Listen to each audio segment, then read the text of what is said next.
Alors déjà, une ambiance conviviale, des gens sympathiques, une équipe de coach au top.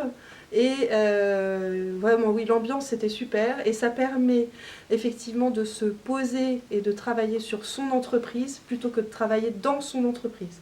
Ce qu'on n'a jamais le temps de faire parce qu'on est toujours en train de courir, à gérer tout un tas de choses qu'on n'arrive pas forcément du coup, à se réserver du temps pour travailler sur l'entreprise.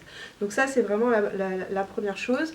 Ensuite, ça apporte aussi ce que les coachs appellent des BFO.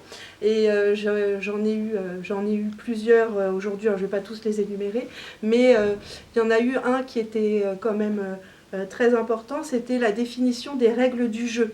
Parce qu'en fait, les règles du jeu, je les ai, elles sont dans ma tête, tous les collaborateurs les connaissent, mais elles ne sont pas formalisées.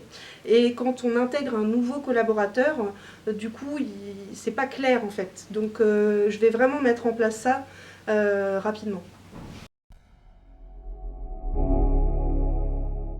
Déjà, premier objectif, c'est de définir clairement les règles du jeu, de les formaliser et de les intégrer dans mon petit livret d'accueil de mes nouveaux collaborateurs, puisque là, justement, j'ai aussi l'intention d'embaucher une nouvelle personne pour pouvoir me libérer du temps, pour pouvoir justement travailler sur les éléments importants de mon entreprise, de mon cabinet, pour pouvoir l'emmener là où j'ai envie de l'emmener, donc plus haut, plus loin, et en emmenant toutes mes équipes, voilà, en gardant l'ambiance et la bonne humeur voilà, qui nous caractérise.